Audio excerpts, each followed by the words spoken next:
Vou começar esse bloco agora fazendo algumas perguntas para o professor Júlio, que eu acredito que vocês devam viver isso na rotina de atendimento. Professor Júlio, chegou para o seu atendimento um gato ou uma gata com sinais clínicos de inflamação do trato urinário, como hematúria, disúria, periúria. Você pensaria em diagnóstico diferencial para infecção do trato urinário? Imediatamente não. Agora chegou para o atendimento um cão com os mesmos sinais de inflamação do trato urinário. Você pensaria em infecção? Pensaria mais em infecção. E se for uma cadela? Mais ainda em infecção. O que a gente está querendo falar aqui para vocês já de cara? Infecção do trato urinário, teve até alguns spoilers aí antes, né? É mais comum em cadelas. Talvez por uma questão anatômica, a uretra nas fêmeas, e até do ponto de vista, na maioria das fêmeas, de espécies diferentes, ela é mais curta em relação ao macho. Mas o professor Júlio falou que gato ou gata não tem tanta predisposição a infecções do trato urinário. A gente falou nos outros episódios, o motivo disso, uma das justificativas seria a concentração urinária, que dentre as espécies que a gente atende é a que mais tem a concentração, né, da urina, né, se você fazer uma comparação com o homem, com o cão. Mas a cadela em si, pensando no cão, a uretra é mais curta. Ou seja, o meio externo em que você tem uma vagina com bactéria, é normal ter um prepúcio, também tem bactérias nesse cenário ali, nesse local. Então, essas bactérias, elas vão querer entrar. E na cadela, o caminho é mais curto do que num cão, por exemplo. Então, quando a cadela, ela urina, ela está fazendo uma limpeza microbiológica da uretra, ou seja, do ponto de vista de talvez prevalência, a gente esperaria muito mais aqueles sinais inflamatórios do trato urinário na cadela estar relacionado a um possível processo infeccioso. Isso não quer dizer que é só isso. Lembra daquele mantra, né, do mal que a gente falou, hematúria, sinais clínicos urinários, não quer dizer falta de antibiótico, né, necessidade de antibiótico no primeiro momento. A gente tem que sempre ter diagnósticos diferenciais. E do ponto de vista para auxiliar a gente nesse entendimento, há um consenso sobre infecções do trato urinário em que, pelo menos eu interpreto que aquela classificação que eles nos propõem ajuda muito na rotina de atendimento, que nós vamos falar aqui. Eu vou começar com a primeira classificação desse cenário de possível infecção do trato urinário, da cistite esporádica. O próprio nome diz, se é uma cistite bacteriana esporádica, ela acontece de vez em quando. Do ponto de vista de conceito, ela não acontece mais de 3 vezes em um ano, ou seja, é 3 vezes ou menos em um ano todo, para você considerar aquela cadela com infecção do trato urinário ser uma cistite bacteriana esporádica. E nesse cenário, essa classificação ela vai estar baseada na sua investigação. O próprio tutor vai falar, não, foi a primeira vez, ou deu algum tempo atrás. Então a própria anamnese já te ajuda a fazer essa classificação. Você não vai encontrar nada que predispõe a esse cenário. Alterações anatômicas do próprio trato urinário, como divertículo em bexiga, uma vulva embutida, uma vulva escondida por um excesso de gordura perivaginal, muito comum na minha rotina, né? Às vezes a cadela recorrer por conta disso. Na esporádica a gente não vai ter nenhum motivo para ficar fácil com que aquela bactéria entre no trato urinário, entre na bexiga. Não vou ter doenças endócrinas como diabetes para predispor a infecção ser recorrente, doença renal crônica, ou seja, provavelmente na rotina de atendimento isso vai ser muito comum, essas cistites esporádicas que às vezes acontece porque a cadela ficou sem urinar, segurou por algum motivo, o tutor mora em um apartamento e demorou levar ela para fazer xixi na rua, até um comportamento. Então, a importância de se entender que aquela cadela tem uma cistite esporádica é porque existe algumas recomendações do ponto de vista de tratamento. O antibiótico a ser utilizado, ele é recomendado não ser a longo prazo, não haveria necessidade, em média de 3 a 5 dias, né? Do ponto de vista de tratamento, quando você tem a classificação de uma cistite esporádica. Mas a gente tem a cistite recorrente. A cistite recorrente, ela está sempre relacionada a algum fator de recorrência. Ela está relacionada a algum fator que caracterize uma motivação para ela ocorrer novamente. Nós estamos falando, por exemplo, de cadelas com processo de infecção ou de facilidade de uma infecção. Isso porque nós estamos trabalhando com um animal que a bactéria está muito próximo da vesícula urinária. Se a gente considerar que mais de 80% das bactérias que encontramos na bexiga causando infecção, né, urinária do trato inferior, vem do intestino, nós estamos então com um facilitador, né, muito grande para a ocorrência disso. No caso das cistites complicadas ou recorrentes, nós temos a facilidade das bactérias atingirem essa área e, mais ainda, nós temos situações que dificultam o tratamento, a eliminação dessas bactérias que estão dentro do trato urinário. Além disso, existem outras condições que dificultam a eliminação da bactéria, que facilitam a exposição da área, da região da vesícula urinária à bactéria, como, por exemplo, os animais paraplégicos. E nós estamos falando principalmente das cadelas. Quando a gente fala de fêmea em relação a macho, mais de 80% dos casos de infecção urinária são decorrentes de cadelas, né? Como já dissemos, as infecções urinárias em gatos não é comum. Os sinais que nós observamos, como falamos no início, hematúria, disúria, periúria, polaciúria, eles são sinais de uma infecção, de um incômodo, que não significa obrigatoriamente que esse incômodo está ocorrendo por causa de uma bactéria. Ele pode estar ocorrendo por causa de um processo irritativo, até uma urolitíase é um grande causador desses sinais, e não obrigatoriamente nós temos uma bactéria associada a essa situação.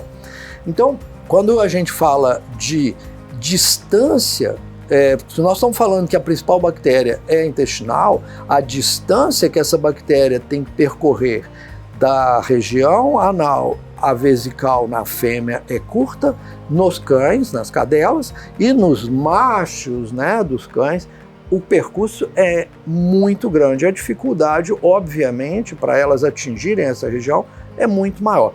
Por outro lado, a gente vê, quando a gente discute a possibilidade de situações recorrentes, a gente vê, por exemplo, em cães que têm, por exemplo, uma uretrostomia.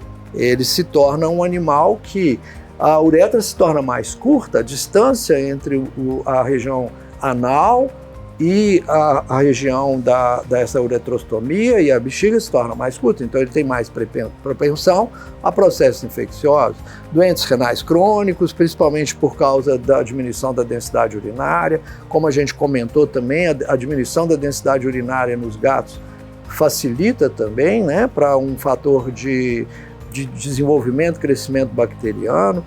Então nós temos os fatores causadores de recorrência. E o tratamento, né, é um tratamento que é diferente do tratamento que nós geralmente fazemos como proposta para os casos simples. Muitas vezes dos casos simples, nem antibiótico ele pode ser a primeira indicação. Em algumas situações de incômodo, disúria, a associação de analgésicos e anti-inflamatórios é uma medida importante. Quando a gente está lidando com essas situações em caráter de inflamação aguda, muito incômodo, dor, e o comportamento do animal que ele demonstra, inclusive, estimula o tutor a levar imediatamente à clínica. Por outro lado, nos casos complicados, nós já temos os sinais discretos. Muitas vezes os sinais estão relacionados a uma alteração da coloração da urina, para um tom normalmente avermelhado. Odor, né? O odor pode ser uma outra condição, né? Muitas vezes os paraplégicos eles vão apresentar muito mais isso, uma alteração de odor, a presença de gás no interior da bexiga, que se o tutor tem que esvaziar por pressão, ele pode sentir um borbulhar quando está pressionando a bexiga. E além disso, nós estamos falando dos casos simples, da cistite simples, de tratamentos geralmente simples, por curto espaço de tempo, do uso de antimicrobianos. Nós estamos falando dos casos complicados, dos recorrentes, onde a gente pode precisar de um tempo um pouco maior, né? Podendo chegar a 2 semanas ou mais de antibiótico. Nós temos também aquelas que a bactéria está presente e que muitas vezes em alguns animais fica presente, há crescimento, né, nos exames de cultura, entretanto não se observa nenhum sinal clínico nem laboratorial de que aquela bactéria está causando algum incômodo. E esses sinais são fáceis de serem identificados, né? Porque os sinais podem ser, como a gente disse, de dor ao urinar, com demonstração de dor ao urinar, né? Mimetizando com frequência a posição e o ato de urinar sem a eliminação da urina, né? Assim como os sinais de laboratório relacionados às questões de presença de sangue, a presença de piócitos, denotando ali uma reação em um processo inflamatório. Do ponto de vista de classificação, esse cenário às vezes que você tem a bactéria na urina, mas não tem sinal da inflamação, ou seja, essa bactéria não está causando uma infecção inflamatória, a gente chama isso de bacteriúria assintomática ou subclínica. O consenso não recomenda tratar. Por algum motivo, existe animais, principalmente cães, né, machos, fêmeas, que pode ter a presença da infecção na bexiga, uma infecção bacteriana, porém não causa nenhum sintoma, nenhum sinal clínico, não tem uma inflamação. Então tem presença de bactéria, mas isso não traz necessidade de tratamento. Por quê? Os estudos mostram que se você entra com o tratamento antimicrobiano, vai matar a bactéria. Porém volta, não se sabe por que esses pacientes têm essa predisposição. Existe até humanos também que pode ter bacteriúria assintomática ou subclínica. Então a gente não precisaria tratar. E pensando em infecções do trato urinário ainda, a gente tem que falar um pouco de pielonefrite, infecção renal, que se é mais comum a infecção de bexiga em cães, principalmente cadelas, vai ser mais comum você ter infecções renais também nesse cenário, porque em torno de 80% das pielonefrites elas são por ascensão. A bactéria estava na bexiga, sobe pro rim. Mas em torno aí de 18% a 20%, os trabalhos mostram que você pode ter essa infecção renal hematógena, ou seja, a bactéria tem um outro foco, né, de infecção, ou a bactéria estava em outro lugar e migra pro rim, através da circulação sanguínea. Aí a gente está falando de qualquer paciente, gatos, cães. Para mim, pielonefrite, do ponto de vista clássico, ou seja, aquele paciente com febre, leucocitose, leucocitúria, até às vezes sinais de insuficiência renal por uma lesão acontecendo no rim pela infecção, é menos comum na minha rotina de atendimento. Agora, existe o quadro subclínico, em que o diagnóstico ele é imagem, ultrassom. O ultrassom ele traz informações extremamente interessantes do ponto de vista diagnóstico, que é alterações ali em dilatações de pelve, parênquima com uma hipericogenicidade um pouco maior, tamanho do rim aumentado. Então, para mim, o divisor de águas aí para o diagnóstico de uma pielonefrite seria exames de imagem, principalmente o ultrassom. E do ponto de vista de tratamento de uma pielonefrite, o que a gente tem que lembrar que não é, talvez, todos os antimicrobianos que têm uma perfusão muito boa na parte renal. A gente fica um pouco limitado. A grande maioria dos antimicrobianos tem uma ótima excreção em urina.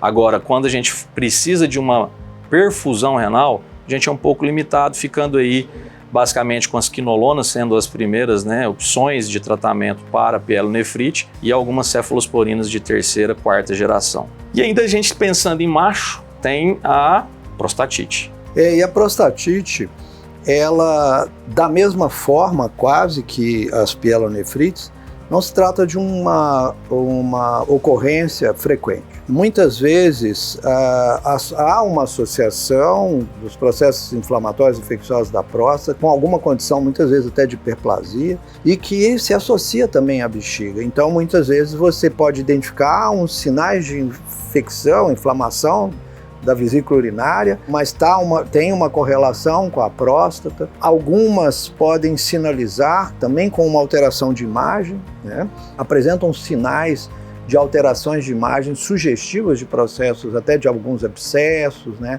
Algumas condições que vão fazer você pensar, então, que a próstata está envolvida dentro desse processo inflamatório infeccioso.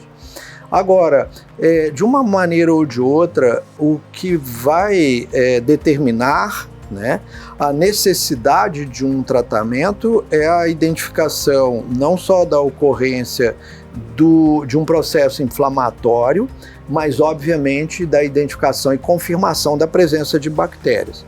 Por isso que a gente sugere sempre a realização de um exame de urina rotina associado a um exame de cultura e antibiograma. Importantíssimo, no caso associado à cultura e antibiograma, o exame de urina rotina, sabe? Eles têm que estar sempre, a interpretação tem que ser do conjunto. E quando nós fazemos a avaliação do exame de cultura e antibiograma, muitas vezes a gente pode estar diante de uma bactéria complicada, resistente a muitas substâncias. A gente tem algumas dificuldades muitas vezes no tratamento, principalmente porque na nossa rotina de trabalho nós lidamos muito mais com os casos complicados. Os casos simples normalmente são resolvidos pelos clínicos, né?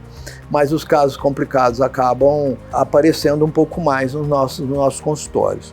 E a gente entende que um caso de infecção complicada é complicada mesmo. E às vezes a gente pode demorar meses, até mais de um ano, ou até eu tenho casos de 2 anos em tratamentos para que a gente possa conseguir sucesso e terminar com o transtorno, né, causado pelo aquele processo infeccioso.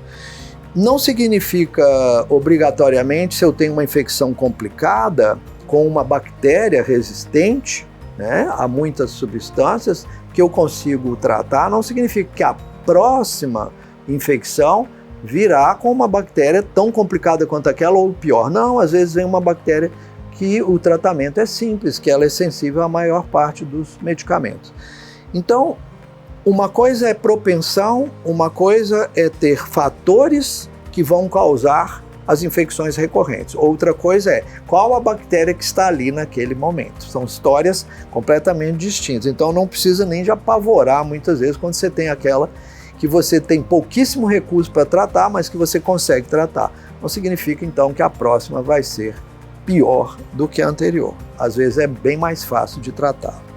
Com isso a gente encerra esse assunto extremamente rotineiro, né, no atendimento, e fiquem de olho que o próximo assunto é obstruções. Até lá. Até, e muito obrigado pela presença de vocês aí na nossa sequência de vídeos, né, falando sobre os problemas do trato urinário.